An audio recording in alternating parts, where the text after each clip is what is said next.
ఏపీలో YCP self goal వేసుకుందా? Jagan అతి విశ్వాసమే పార్టీ కొంప ముంచిందా? ఎన్నికల్లో ఓటమి తరువాత వైసీపీ నేతల విశ్లేషణలు తేలిందేమిటి? అసలు వైఎస్ఆర్ పార్టీ ఓటమికి కారణాలేంటి?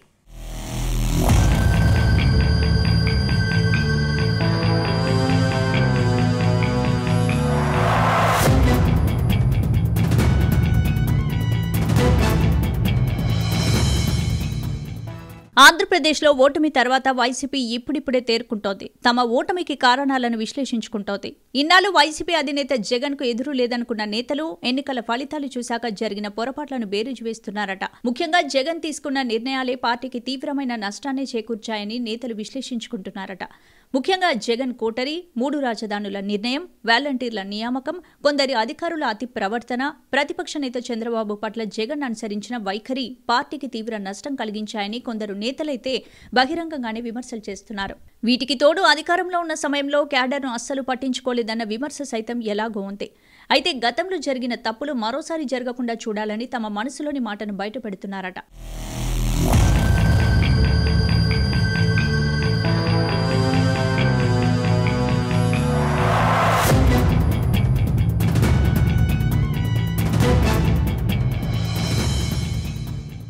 ఐదేళ్లు అధికారంలో ఉన్న సమయంలో సీఎం జగన్, మంత్రులు, ఎమ్మెల్యేలు కింది స్థాయి క్యాడర్ను అస్సలు పట్టించుకోలేదు.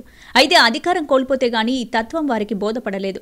10 ఏళ్లుగా జెండా మోసిన కార్యకర్తలను ఏనాడు పట్టించుకోలేదు. అందుకే ఇలాంటి దారుణ ఫలితాలు వచ్చాయని నేతలు బహిరంగంగానే విమర్శిస్తున్నారట. కేవలం జగన్ ఒక్కడే పార్టీని గెలిపిస్తాడు, జగన్ మేనియా ఉంటే చాలు, మిగతా వాళ్లతో పనేంటి అన్నట్లుగా అధిష్టానం పెద్దలు మితిమీరిన అతి విశ్వాసాన్ని ప్రదర్శించారని, ఇదే అంశం భారీ నష్టం చేసిందని చెప్తున్నారట. అయితే పొరపాటున ఎవరైనా నాయకులు గ్రౌండ్ లెవెల్లో వాస్తవాలను వివరించే ప్రయత్నం చేస్తే జగన్ కోటరీగా ఉండే ముఖ్య నాయకులు పెద్దగా పట్టించుకోలేదట. ఎలాగో కోటరీని దాటి జగన్ను కలిసే అవకాశం లేదు కాబట్టి చాలా సందర్భాల్లో తాడేపల్లిగూడెం వచ్చిన నేతలు ఆయన్ను కలవలేక, అసలు విషయాలు చెప్పలేక నిట్టూర్పుతో వెళ్లాల్సి వచ్చిందని చెవులు కొరుకుంటున్నారట.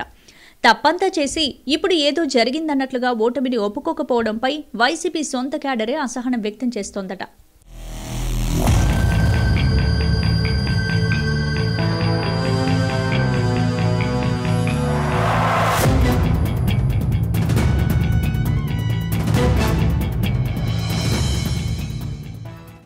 ఇక 5 ఏళ్ల పాలనలో వాలంటీర్ల ద్వారా సంక్షేమ పథకాలను జనాలకు అందజేయడంలో సక్సెస్ అయ్యారు జగన్. అయితే ఎన్నికల సమయంలో లబ్ధిదారులను ఓట్లుగా మలుచుకోవడంలో మాత్రం విఫలమయ్యారు. గతంలో ఏ ప్రభుత్వమైనా పార్టీ కార్యకర్తలను ప్రభుత్వానికి, ప్రజలకు మధ్య సంధానకర్తలుగా వినియోగించుకునేది.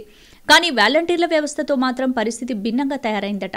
వాలంటీర్లంతా ప్రజలకు ప్రభుత్వ పథకాలను సమయానికి అందించగలిగారు, ప్రజల మన్ననలను పొందగలిగారు. కానీ వారితో వైసీపీ పార్టీకి మాత్రం పెద్దగా ప్రయోజనం లేకుండా పోయిందట.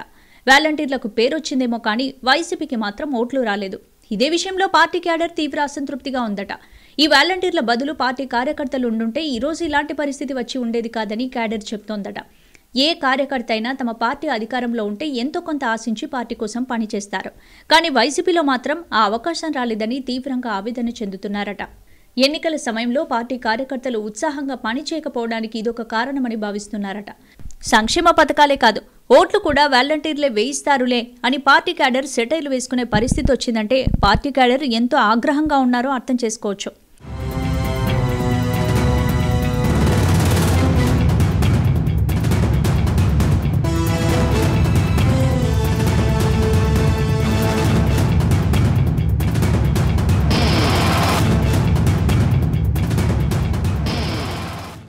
మరోవైపు 3 రాజధానుల నిర్ణయం వైసీపీని తీవ్ర గందరగోళంలోకి నెట్టేసిందని ఫలితాల బట్టి అర్థం చేసుకోవచ్చు. ప్రతిపక్షంలో ఉన్నప్పుడు అమరావతి రాజధానికి జై కొట్టి అధికారంలోకి రాగానే అమరావతిని పక్కకు పెట్టడంపై అమరావతి ప్రాంత వైసీపీ క్యాడరే జీర్ణించుకోలేకపోయింది. పోనీ విశాఖ రాజధాని అని చెప్పిన జగన్ విశాఖలో కూడా పెద్దగా చేసిందేమీ లేదనే వాదన కూడా ఉంది. ఇదే విషయాన్ని విశాఖ ప్రజలతో పాటు ఉత్తరాంధ్ర ప్రజలు తమ ఓటుతో చెప్పకనే చెప్పారు. ఏపీకి రాజధానిగా ఉన్న అమరావతిని పూర్తిగా మరుగునపరిచి రాజధాని లేని రాష్ట్రంగా ఆంధ్రప్రదేశ్ను తయారు చేశాడని ఏపీ ప్రజలు తీవ్ర ఆగ్రహంగా ఉన్నారనే విషయం మొన్నటి రిజల్ట్స్ తేల్చేశాయి. నాడు అధికారంలో ఉన్నప్పుడు చంద్రబాబు చేసిన తప్పునే జగన్ కూడా కొనసాగించాడు. తాత్కాలిక రాజధాని పేరుతో కట్టడాలు కట్టి వదిలేయడంతో జగన్ వాటిని పూర్తి చేయకుండా కొత్త విశాఖ రాజధాని అని కొత్త పల్లవి అందుకోవడంతో ప్రజలు తీవ్ర అసంతృప్తికి గురయ్యారు. ఓ పక్క దేశంలో అన్ని రాష్ట్రాలకు రాజధానులు ఉండి అభివృద్ధిలో దూసుకెళ్తుంటే రాష్ట్ర రాజధానిని అంశాన్ని వ్యక్తిగత రాజకీయాలకు వాడుకోవడంపై ప్రజలు ఒకంత సీరియస్గా తమ ఓటుతో సమాధానమిచ్చారని వైసీపీ క్యాడర్ అంటోంది. దీంతో పాటు అధికారంలోకి వచ్చిరాగానే ఉండవల్లిలోని చంద్రబాబు నివాసంలో ప్రజా వేదికను కూల్చడంపై అంశాలు కూడా పార్టీకి తీవ్రంగా నష్టం చేకూర్చాయని వైసీపీ నేతలు అభిప్రాయపడుతున్నారట.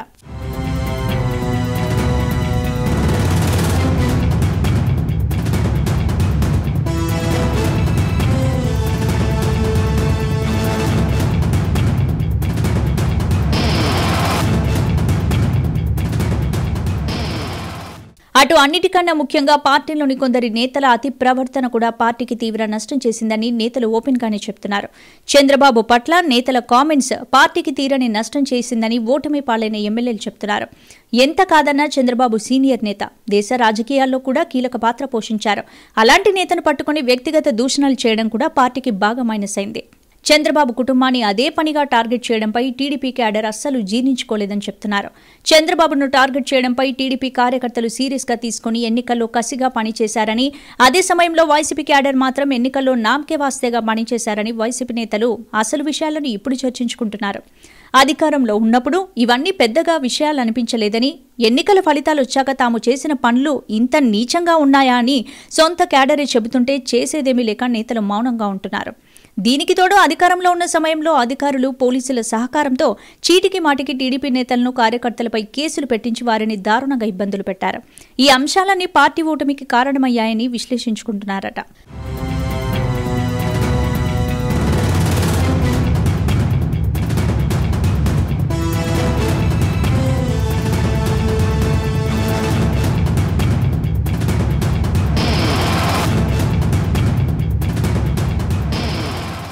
మొత్తంగా ఎన్నికల ఫలితాలు వచ్చాక ఫ్యాన్ పార్టీ ఓటమిపై సమీక్షలు చేస్తోంది. అయితే చేతులు కాలాక ఆకులు పట్టుకున్నట్లు అధికారంలో ఉన్నంతసేపు మనకు తిరుగులేదు, అంతా బాగుంది, ప్రజలంతా మన వైపే అనుకున్న నేతలకు ఎన్నికల ఫలితాలు బిగ్ షాక్ ఇచ్చాయి.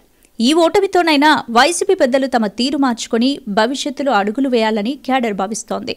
లేదు, ఎవరని చెప్పినా తమ తీరే ఇంత అంటే మాత్రం పార్టీ భవిష్యత్తే ప్రశ్నార్థకంగా మారడం ఖాయమని క్యాడర్ హెచ్చరిస్తోంది.